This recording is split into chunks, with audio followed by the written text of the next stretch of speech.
una nueva tierra, un despertar al propósito de su vida, de Eckhart Tolle. Capítulo 1. El florecer de la conciencia humana.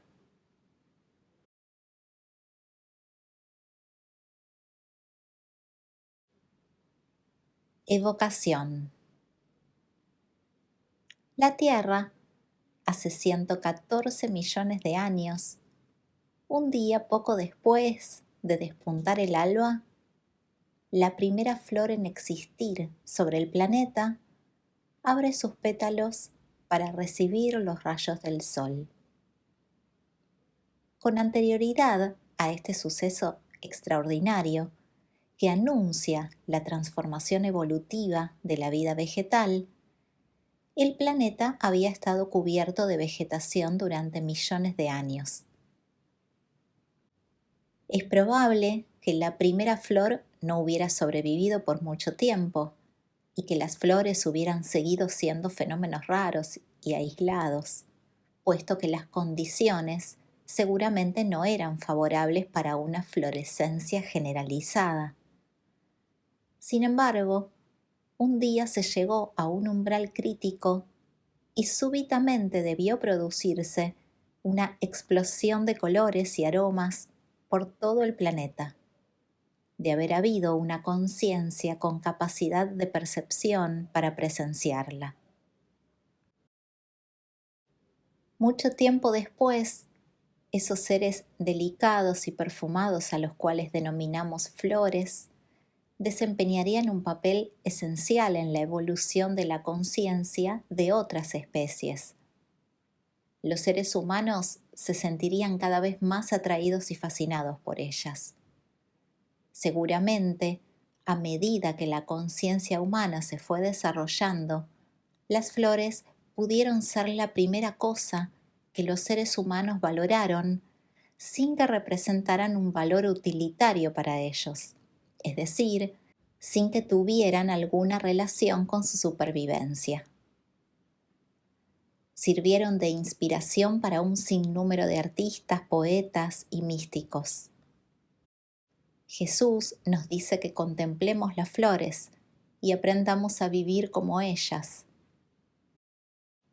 Se dice que Buda pronunció una vez un sermón silencioso mientras contemplaba una flor.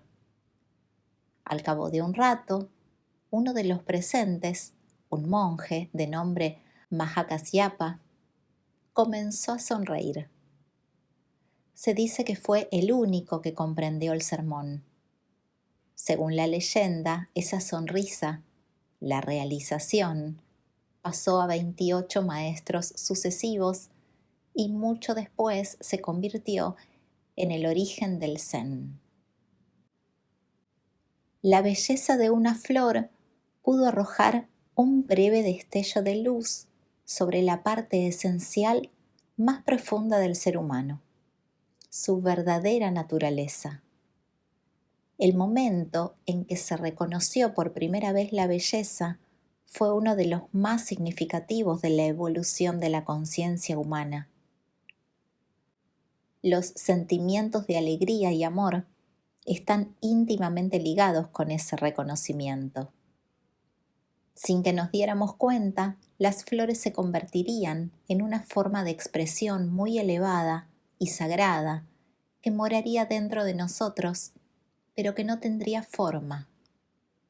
Las flores, con su vida más efímera, etérea y delicada que la de las plantas de las cuales nacieron, se convertirían en especie de mensajeras de otro plano, un puente entre el mundo de las formas físicas y de lo informe.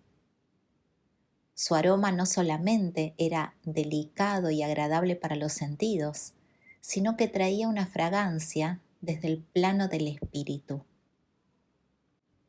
Si utilizamos la palabra iluminación en un sentido más amplio del aceptado convencionalmente, podríamos pensar que las flores constituyen la iluminación de las plantas. Cualquiera de las formas de vida de los distintos reinos, mineral, vegetal, animal o humano, pasa por la iluminación. Sin embargo, es algo que sucede muy rara vez, puesto que es más que un paso en la evolución. También implica una discontinuidad de su desarrollo, un salto hacia un nivel completamente diferente del ser, acompañado, en lo que es más importante, de una disminución de la materialidad. ¿Qué podría ser más denso e impenetrable que una roca, la más densa de todas las formas? No obstante, algunas rocas sufren cambios en su estructura molecular, convirtiéndose en cristales para dar paso a la luz. Algunos carbones se convierten en diamantes bajo condiciones inconcebibles de calor y de presión, mientras que algunos minerales pesados se convierten en piedras preciosas. La mayoría de los reptiles rastreros, los más íntimamente unidos a la Tierra, han permanecido iguales durante millones de años. Sin embargo, algunos otros desarrollaron plumas y alas para convertirse en aves, desafiando la fuerza de la gravedad que los había mantenido sujetos al suelo durante tanto tiempo. No aprendieron a reptar o a andar mejor, sino que trascendieron totalmente esos dos pasos. Desde tiempos inmemoriales, las flores, los cristales, las piedras preciosas y las aves han tenido un significado especial para el espíritu humano. Al igual que todas las formas de vida son, lógicamente, manifestaciones temporales de la vida y la conciencia. Su significado especial y la razón por la que los seres humanos se han sentido fascinados y atraídos por ellas pueden atribuirse a su cualidad etérea. Cuando el ser humano tiene un cierto grado de presencia, de atención y alerta en sus percepciones, puede sentir la esencia divina de la vida, la conciencia interior o el espíritu de todas las criaturas y de todas las formas de vida, y reconocer que es uno con esa esencia y amarla como a sí mismo. Sin embargo, hasta tanto eso sucede, la mayoría de los seres humanos perciben solamente las formas exteriores, sin tomar conciencia de su esencia interior. De la misma manera que no reconoce su propia esencia y se limitan a identificarse solamente con su forma física y psicológica. Sin embargo, en el caso de una flor, un cristal, una piedra preciosa o un ave, hasta una persona con un grado mínimo de presencia puede sentir ocasionalmente que en esa forma hay algo más que una simple existencia física, aún sin comprender la razón por la que se siente atraída y percibe una cierta afinidad por ella. Debido a su naturaleza etérea, esa forma oculta menos el espíritu interior que otras formas de vida. La excepción de esto son todas las formas recién nacidas, como los bebés, los cachorros, los gatitos, los corderos, etc. Son frágiles, delicados y no se han establecido firmemente en la materialidad. De ellos emana todavía inocencia, dulzura y una belleza que no es de este mundo. Son un deleite hasta para los seres humanos relativamente insensibles. Así que cuando contemplamos conscientemente una flor, un cristal o un ave sin decir su nombre mentalmente, se convierte en una ventana hacia el mundo de lo informe.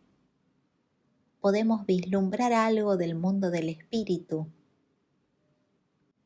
Es por eso que estas tres formas iluminadas y aligeradas de vida han desempeñado un papel tan importante en la evolución de la conciencia humana desde la antigüedad.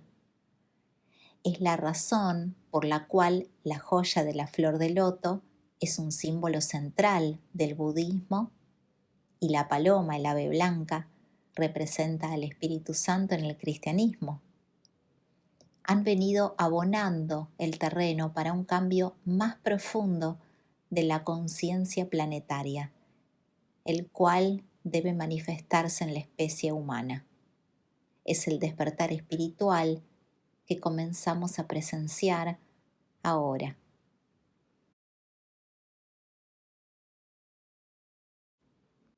¿Cuál es la finalidad de este libro? ¿Está lista la humanidad para una transformación de la conciencia? Un florecimiento interior tan radical y profundo que la florescencia de las plantas con toda su hermosura sea apenas un pálido reflejo. ¿Podrán los seres humanos perder la densidad de las estructuras mentales condicionadas y llegar a ser lo mismo que los cristales o las piedras preciosas, transparentes a la luz de la conciencia? ¿Podrán desafiar la fuerza de gravedad del materialismo y la materialidad para elevarse por encima de la forma cuya identidad mantiene al ego en su lugar y los condena a vivir prisioneros dentro de su personalidad? La posibilidad de esa transformación ha sido el tema central de las enseñanzas de los grandes sabios de la humanidad. Los mensajeros como Buda, Jesús y otros, no todos conocidos, fueron las primeras flores de la humanidad. Fueron los precursores, unos seres raros y maravillosos. En su época no era posible todavía un florecimiento generalizado y su mensaje fue distorsionado o mal comprendido. Ciertamente no transformaron el comportamiento humano, salvo en unas cuantas personas. ¿Está más preparada la humanidad ahora que en la época de los primeros maestros? ¿Por qué habría de ser así? ¿Hay algo que podamos hacer para propiciar o acelerar este cambio interior? ¿Qué es lo que caracteriza el tradicional estado egotista de la conciencia?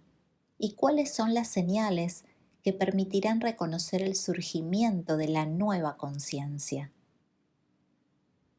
Estos son los interrogantes que trataremos de resolver en este libro. Pero es más importante el hecho de que este libro es en sí un medio de transformación emanado de esa nueva conciencia que comienza a aflorar. Aunque los conceptos y las ideas aquí contenidos son importantes, son secundarios. No son más que señales a lo largo del camino que conduce hacia el despertar. A medida que vayas leyendo, se operará un cambio en ti. La finalidad principal de este libro no es darle a tu mente más información ni creencias, ni tratar de convencerte de algo, sino de generar en ti un cambio de conciencia, es decir, un despertar.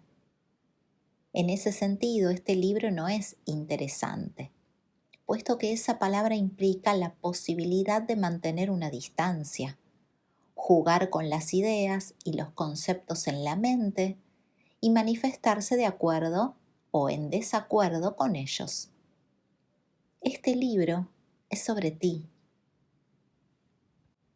Si no contribuye a modificar el estado de tu conciencia, no tendrá significado alguno. Solamente servirá para despertar a quienes estén listos.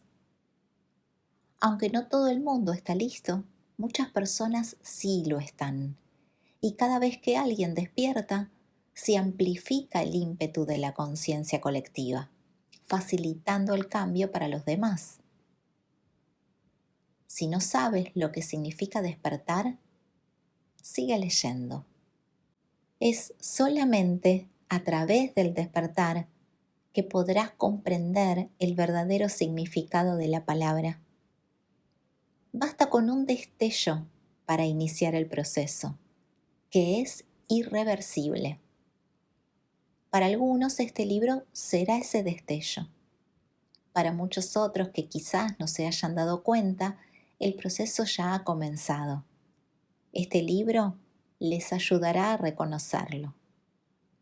Algunos habrán emprendido el camino como consecuencia del sufrimiento o de una pérdida, mientras que otros quizá lo hayan hecho a través del contacto con un maestro o una enseñanza espiritual, la lectura de El poder de la hora o de algún otro libro pleno de vida espiritual y de energía transformadora, o una combinación de lo anterior. Si ya se ha iniciado en ti el proceso del despertar, este se acelerará e intensificará con esta lectura. Una parte esencial del despertar consiste en reconocer esa parte que todavía no despierta. El ego, con su forma de pensar, hablar y actuar, además de los procesos mentales colectivos condicionados que perpetúan el estado de adormecimiento. Es por eso que el libro muestra los principales aspectos del ego y la forma como operan, tanto a nivel individual como colectivo. Esto es importante por dos razones conexas. La primera es que, a menos de que conozcas la mecánica fundamental del ego, no podrás reconocerlo y caerás en el error de identificarte con él una y otra vez.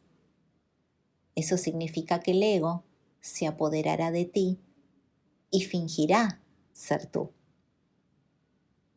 La segunda razón es que el acto mismo de reconocer es uno de los mecanismos para despertar.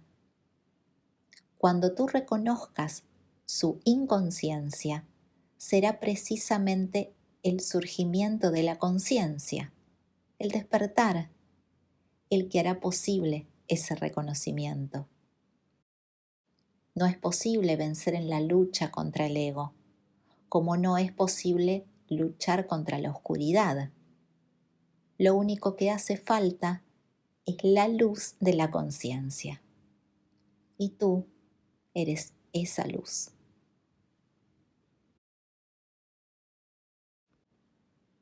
Nuestra herencia disfuncional. Si entendemos de manera más profunda las religiones y las tradiciones espirituales antiguas de la humanidad, encontramos que debajo de las diferencias aparentes hay dos principios fundamentales en los cuales convergen prácticamente todas. Si bien las palabras utilizadas para expresar esos principios son diferentes, todas apuntan hacia una doble verdad fundamental. La primera parte de esa verdad es el reconocimiento de que el estado mental normal de la mayoría de los seres humanos contiene un elemento fuerte de disfunción o locura.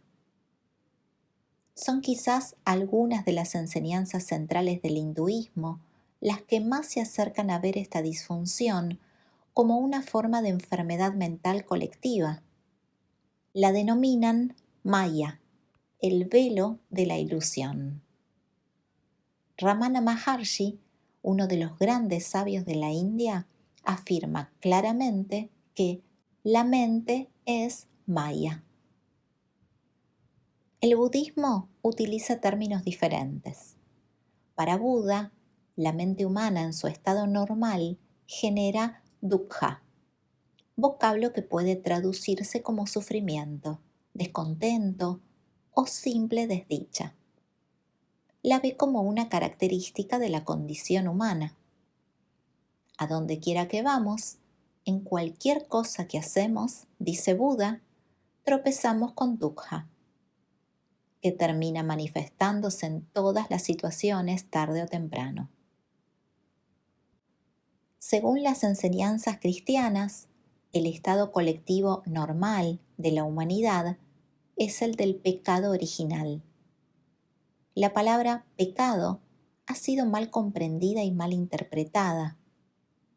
Traducida literalmente del griego antiguo, idioma en el cual se escribió el Nuevo Testamento, pecar significa errar el blanco, como el arquero que no clava la flecha en la diana. Por consiguiente, significa no dar en el blanco de la existencia humana. Significa vivir torpe y ciegamente, sufriendo y causando sufrimiento. Así, una vez despojado de su bagaje cultural y de las interpretaciones erróneas, el término apunta a una disfunción inherente a la condición humana. Los logros de la humanidad son impresionantes e innegables. Hemos creado obras sublimes en la música, la literatura, la pintura, la arquitectura y la escultura. En épocas recientes, la ciencia y la tecnología han provocado cambios radicales para nuestra forma de vida y nos han permitido hacer y crear cosas que habrían parecido prodigiosas apenas hace 200 años. No hay duda de que la mente humana es enorme. Sin embargo, esa misma inteligencia está tocada de locura. La ciencia y la tecnología han amplificado el impacto destructivo ejercido por la disfunción de la mente humana sobre el planeta, sobre otras formas de vida y sobre los mismos seres humanos. Es por eso que la historia del siglo XX es la que permite reconocer más claramente esa locura colectiva.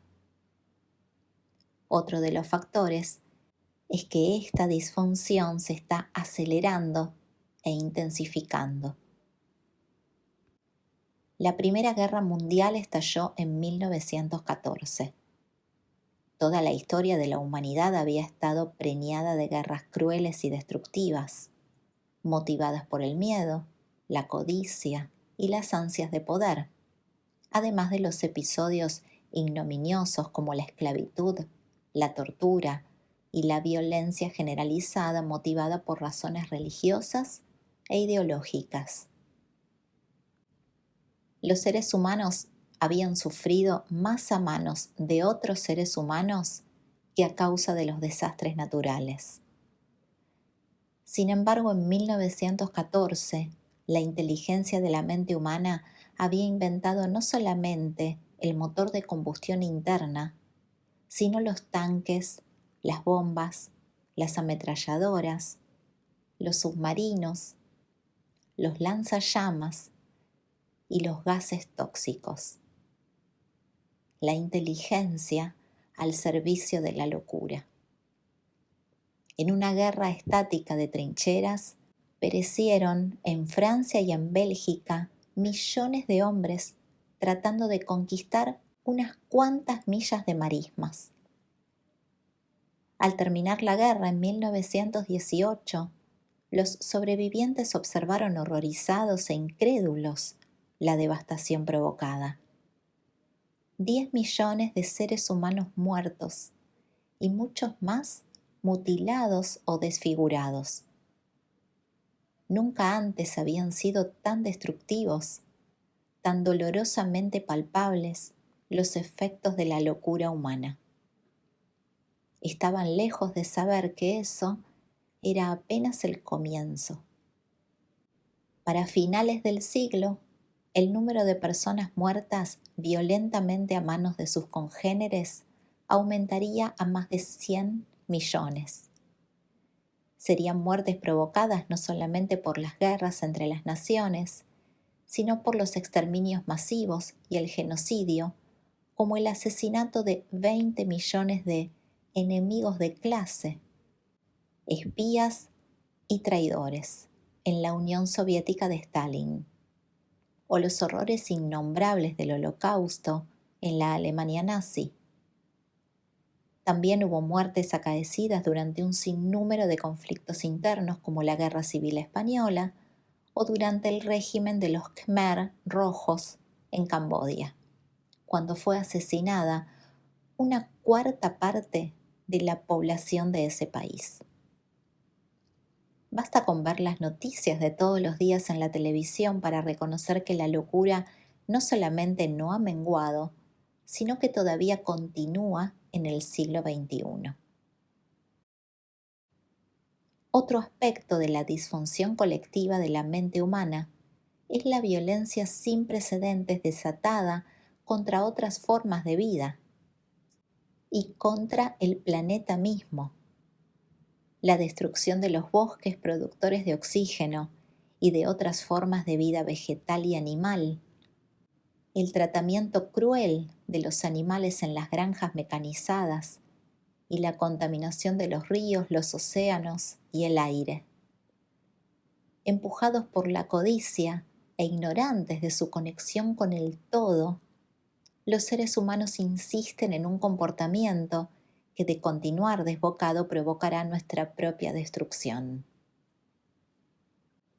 Las manifestaciones colectivas de la locura asentada en el corazón de la condición humana constituyen la mayor parte de la historia de la humanidad. Es en gran medida una historia de demencia. Si la historia de la humanidad fuera la historia clínica de un solo ser humano, el diagnóstico sería el siguiente: desórdenes crónicos de tipo paranoide, propensión patológica a cometer asesinato y actos de violencia y crueldad extremas contra sus supuestos enemigos, su propia inconsciencia proyectada hacia el exterior, demencia criminal con unos pocos intervalos de lucidez. El miedo, la codicia y el deseo de poder son las fuerzas psicológicas que no solamente inducen a la guerra y la violencia entre las naciones, las tribus, las religiones y las ideologías, sino que también son la causa del conflicto incesante en las relaciones personales. Hacen que tengamos una percepción distorsionada de nosotros mismos y de los demás.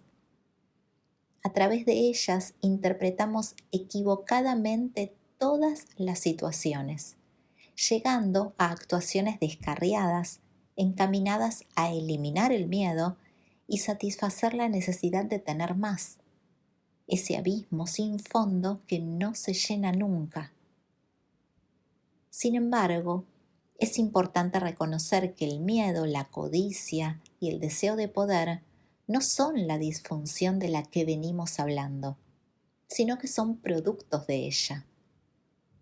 La disfunción realmente es un delirio colectivo profundamente arraigado dentro de la mente de cada ser humano. Son varias las enseñanzas espirituales que nos aconsejan deshacernos del miedo y del deseo. Pero esas prácticas espirituales por lo general no surten efecto porque no atacan la raíz de la disfunción. El miedo, la codicia y el deseo de poder no son los factores causales últimos. Si bien el anhelo de mejorar y de ser buenos es un propósito elevado y encomiable, es un empeño condenado al fracaso, a menos de que haya un cambio de conciencia. Esto se debe a que sigue siendo parte de la misma disfunción, una forma más sutil y enrarecida de superación, un deseo de alcanzar algo más y de fortalecer nuestra identidad conceptual, nuestra propia imagen. No podemos llegar a ser buenos esforzándonos por serlo, sino encontrando la bondad que mora en nosotros para dejarla salir. Pero ella podrá aflorar únicamente si se produce un cambio fundamental en el estado de conciencia. La historia del comunismo, inspirado originalmente en ideales nobles, ilustra claramente lo que sucede cuando las personas tratan de cambiar la realidad externa, de crear una nueva tierra sin un cambio previo de su realidad interior, de su estado de conciencia. Hacen planes sin tomar en cuenta la impronta de disfunción que todos los seres humanos llevamos dentro. El ego. El despertar de una nueva conciencia. En la mayoría de las tradiciones religiosas y espirituales antiguas, existe la noción común de que el estado normal de nuestra mente está marcado por un defecto fundamental. Sin embargo, de esta noción sobre la naturaleza de la condición humana, las malas noticias, se deriva una segunda noción, la buena nueva de una posible transformación radical de la conciencia humana. En las enseñanzas del hinduismo y también en ocasiones del budismo, esa transformación se conoce como iluminación. En las enseñanzas de Jesús es la salvación y en el budismo es el final del sufrimiento. Otros términos empleados para describir esta transformación son los de liberación y despertar. El logro más grande de la humanidad no está en sus obras de arte, ciencia o tecnología, sino en reconocer su propia disfunción, su locura. Algunos individuos del pasado remoto tuvieron ese reconocimiento. Un hombre llamado Gautama Siddhartha, quien vivió en la India hace 2600 años, fue quizás el primero en verlo con toda claridad. Más adelante se le confirió el título de Buda. Buda significa el iluminado. Por la misma época vivió en China otro de los maestros iluminados de la humanidad. Su nombre era Lao Tse. Dejó el legado de sus enseñanzas en el Tao Te Ching, uno de los libros espirituales más profundos que haya sido escrito. Reconocer la locura es, por supuesto, el comienzo de la sanación y la trascendencia. En el planeta había comenzado a surgir una nueva dimensión de conciencia, un primer asomo de florescencia. Estos maestros les hablaron a sus contemporáneos. Les hablaron del pecado, el sufrimiento o el desvarío. Les dijeron: examinen la manera como viven. Vean lo que están haciendo, el sufrimiento que están creando. Después les hablaron de la posibilidad de despertar de la pesadilla colectiva, de la existencia humana normal. Les mostraron el camino. El mundo no estaba listo para ellos y aún así constituyeron un elemento fundamental y necesario del despertar de la humanidad. Era inevitable que la mayoría de sus contemporáneos y las generaciones posteriores no los comprendieran. Aunque sus enseñanzas eran a la vez sencillas y poderosas, terminaron distorsionadas y mal interpretadas, incluso en el momento de ser registradas por sus discípulos. Con el correr de los siglos, se añadieron muchas cosas que no tenían nada que ver con las enseñanzas originales, sino que reflejaban un error fundamental de interpretación. Algunos de esos maestros fueron objeto de burlas, escarnio y hasta del martirio.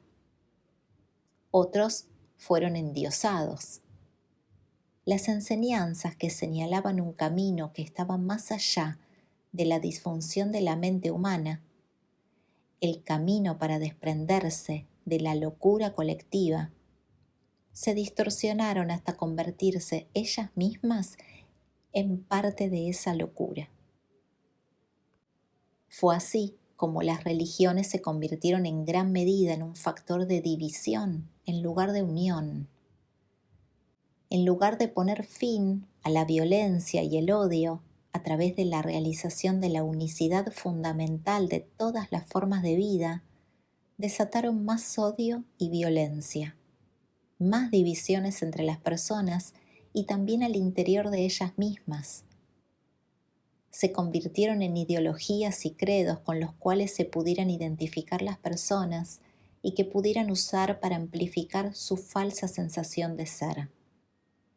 A través de ellos podían tener la razón y juzgar equivocados a los demás, y así definir su identidad por oposición a sus enemigos, esos otros, los no creyentes, cuya muerte no pocas veces consideraron justificada.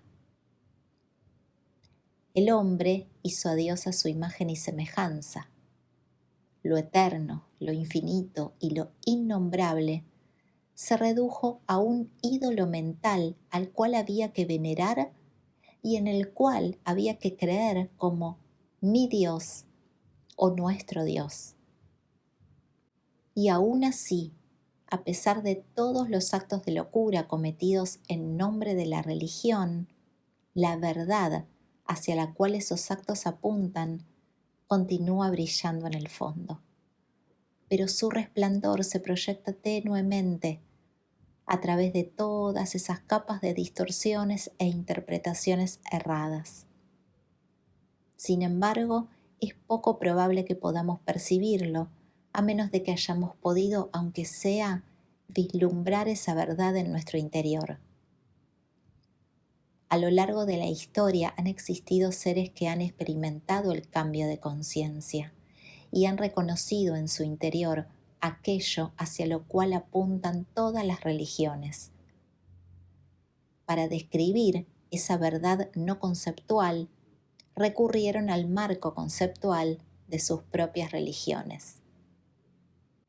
Y gracias a algunas de esas personas, al interior de todas las religiones principales, se desarrollaron escuelas o movimientos que representaron no solamente un redescubrimiento, sino en algunos casos la intensificación de la luz de la enseñanza original.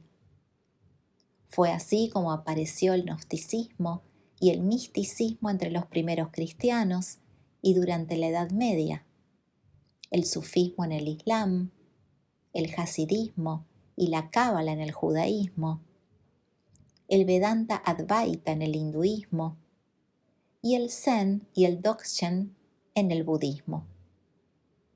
La mayoría de estas escuelas eran iconoclastas. Eliminaron una a una todas las capas sofocantes de la conceptualización y las estructuras de los credos mentales, razón por la cual la mayoría fueron objeto de suspicacia y hasta de hostilidad de parte de las jerarquías religiosas establecidas. A diferencia de las religiones principales, sus enseñanzas hacían énfasis en la realización y la transformación interior. Fue a través de esas escuelas o movimientos esotéricos que las religiones recuperaron el poder transformador de las enseñanzas originales, aunque en la mayoría de los casos solamente una minoría de personas tuvieron acceso a ellas. Nunca fueron suficientes en número para tener un impacto significativo sobre la profunda inconsciencia colectiva de las mayorías. Con el tiempo, algunas de esas escuelas desarrollaron unas estructuras formales demasiado rígidas o conceptualizadas como para permitirles conservar su vigencia.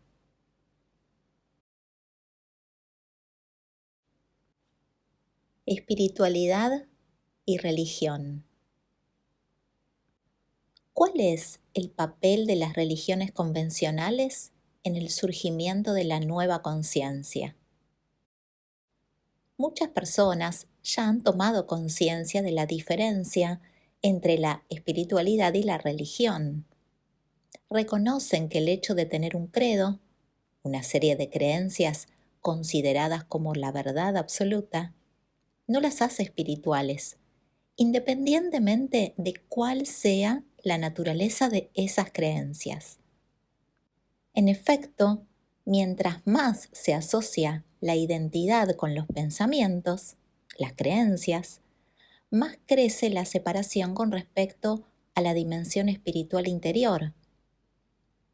Muchas personas religiosas se encuentran estancadas en ese nivel. Equiparan la verdad con el pensamiento y puesto que están completamente identificadas con el pensamiento, su mente, se consideran las únicas poseedoras de la verdad, en un intento inconsciente por proteger su identidad. No se dan cuenta de las limitaciones del pensamiento. A menos que los demás crean, piensen, lo mismo que ellas, a sus ojos estarán equivocados, y en un pasado no muy remoto, habrían considerado justo eliminar a esos otros por esa razón. Hay quienes todavía piensan así en la actualidad. La nueva espiritualidad, la transformación de la conciencia, comienza a surgir en gran medida por fuera de las estructuras de las religiones institucionalizadas. Siempre hubo reductos de espiritualidad hasta en las religiones dominadas por la mente, aunque las jerarquías institucionalizadas se sintieran amenazadas por ellos y muchas veces trataran de suprimirlos. La apertura a gran escala de la espiritualidad por fuera de las estructuras religiosas es un acontecimiento completamente nuevo. Anteriormente, esa manifestación habría sido inconcebible, especialmente en Occidente, cultura en la cual es más grande el predominio de la mente y en donde la Iglesia cristiana tenía prácticamente la franquicia sobre la espiritualidad. Era imposible pensar en dar una charla o publicar un libro sobre espiritualidad sin la venia de la Iglesia, y sin esa venia, el intento era silenciado rápidamente. Pero ya comienzan a verse señales de cambio, inclusive en el seno de ciertas iglesias y religiones. Realmente es alentador y gratificante ver algunas señales de apertura, como el hecho de que Juan Pablo II visitara una mezquita y también una sinagoga. Esto sucede en parte como resultado de las enseñanzas espirituales surgidas por fuera de las religiones tradicionales, pero también debido a la influencia de las enseñanzas de los antiguos sabios orientales, que un número creciente de seguidores de las religiones tradicionales pueden dejar de identificarse con la forma, el dogma y los credos rígidos para descubrir la profundidad original oculta dentro de su propia tradición espiritual y descubrir al mismo tiempo la profundidad de su propio ser. Se dan cuenta de que el grado de espiritualidad de la persona no tiene nada que ver con sus creencias, sino todo que ver con su estado de conciencia. Esto determina, a su vez, la forma como actúan en el mundo y se relacionan con los demás. Quienes no logran ver más allá de la forma, se encierran todavía más en sus creencias, es decir, en su mente. En la actualidad estamos presenciando un surgimiento sin precedentes de la conciencia, pero también el atrincheramiento y la intensificación del ego. Habrá algunas instituciones religiosas que se abrirán a la nueva conciencia, mientras que otras endurecerán sus posiciones doctrinarias para convertirse en parte de todas esas otras estructuras forjadas por el hombre, detrás de las cuales se ha de atrincherar el ego para dar la pelea. Algunas iglesias, sectas, cultos o movimientos religiosos son básicamente entidades egoístas colectivas, identificadas tan rígidamente con sus posiciones mentales como los seguidores de cualquier ideología política cerrada ante cualquier otra interpretación diferente de la realidad. Pero el ego está destinado a disolverse y todas sus estructuras osificadas, ya sea de las religiones o de otras instituciones, corporaciones o gobiernos, se desintegrarán desde adentro, por afianzadas que parezcan. Las estructuras más rígidas, las más refractarias al cambio, serán las primeras en caer. Esto ya sucedió en el caso del comunismo soviético. A pesar de cuán afianzado, sólido y monolítico parecía, al cabo de unos cuantos años se desintegró desde adentro. Nadie lo vio venir, a todos nos cayó por sorpresa. Y son muchas otras las sorpresas que nos esperan. La urgencia de una transformación. La vida, ya sea de una especie o de una forma individual, muere o se extingue o se impone por encima de las limitaciones de su condición por medio de un salto evolutivo, siempre que se ve enfrentada a una crisis radical, cuando ya no funciona la forma anterior de ser en el mundo o de relacionarse con otras formas de vida y con la naturaleza, o cuando la supervivencia se ve amenazada por problemas aparentemente insuperables.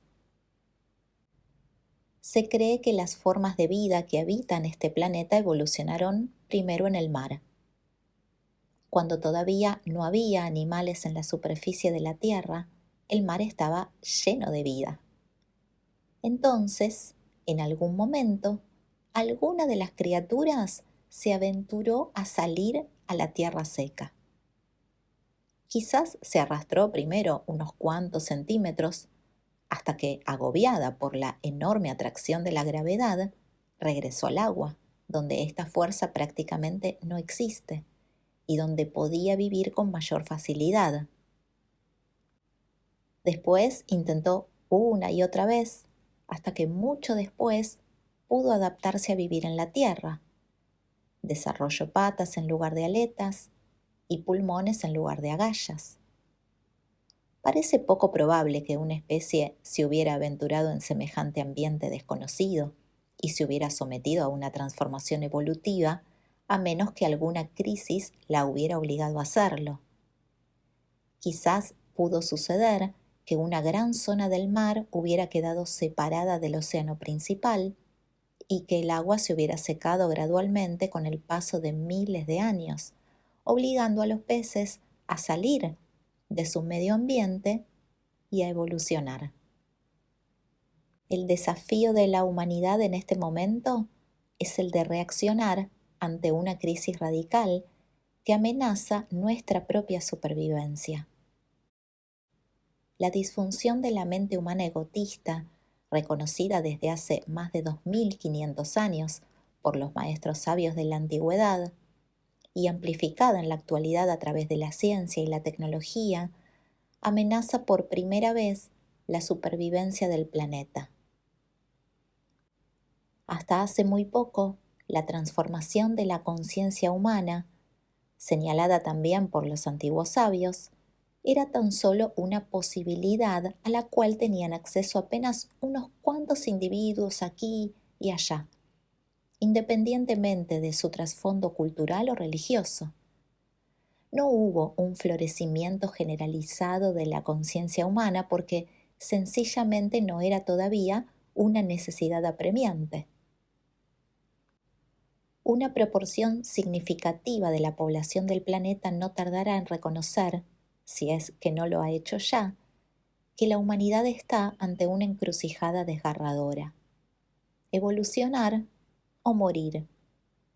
Un porcentaje todavía relativamente pequeño, pero cada vez más grande de personas, ya está experimentando en su interior el colapso de los viejos patrones egoístas de la mente y el despertar de una nueva dimensión de la conciencia. Lo que comienza a aflorar no es un nuevo sistema de creencias ni una religión, ideología espiritual o mitología. Estamos llegando al final no solamente de las mitologías, sino también de las ideologías y de los credos. El cambio viene de un nivel más profundo que el de la mente, más profundo que el de los pensamientos. En efecto, en el corazón mismo de la nueva conciencia está la trascendencia del pensamiento, la habilidad recién descubierta de elevarse por encima de los pensamientos, de reconocer al interior del ser una dimensión infinitamente más vasta que el pensamiento. Por consiguiente, ya no derivamos nuestra identidad, nuestro sentido de lo que somos de ese torrente incesante de pensamientos que confundimos con nuestro verdadero ser de acuerdo con la vieja conciencia. Es inmensa la sensación de liberación al saber que no somos esa voz que llevamos en la cabeza. ¿Quién soy entonces? Aquel que observa esa realidad, la conciencia que precede al pensamiento, el espacio en el cual sucede el pensamiento, o la emoción, o la percepción. El ego no es más que eso, la identificación con la forma, es decir, con las formas de pensamiento principalmente. Si es que hay algo de realidad en el concepto del mal, realidad que es relativa y no absoluta, su definición sería la misma: identificación total con la forma, las formas físicas, las formas de pensamiento, las formas emocionales. El resultado es un desconocimiento total de nuestra conexión con el todo, de nuestra unicidad intrínseca con todo lo demás y también con la fuente. Este estado de olvido es el pecado original, el sufrimiento, el engaño. ¿Qué clase de mundo creamos cuando esta falsa idea de separación total es la base que gobierna todo lo que pensamos, decimos y hacemos? Para hallar la respuesta basta con observar la forma como los seres humanos se relacionan entre sí, leen un libro de historia o ven las noticias de la noche. Si no cambian las estructuras de la mente humana, terminaremos siempre por crear una y otra vez el mismo mundo con sus mismos males y la misma disfunción.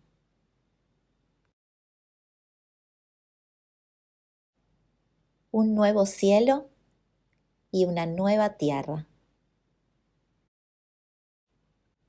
La inspiración para este libro vino de una profecía bíblica que parece más aplicable en la actualidad que en ningún otro momento de la historia humana.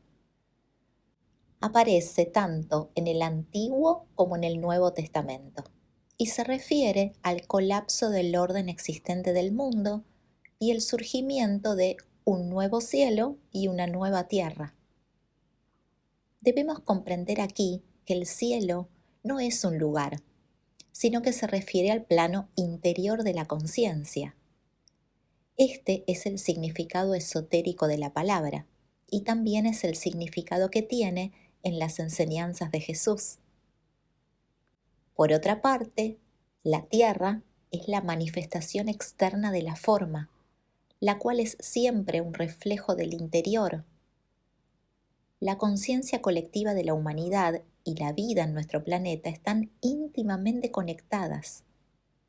El nuevo cielo es el florecimiento de un estado transformado de la conciencia humana. Y la nueva tierra es su proyección en el plano físico. Puesto que la vida y la conciencia humanas son una con la vida en el planeta, a medida que se disuelva la vieja conciencia, deberán producirse simultáneamente unos cataclismos geográficos y climáticos en muchas partes del planeta. Algunos ya los hemos comenzado a presenciar.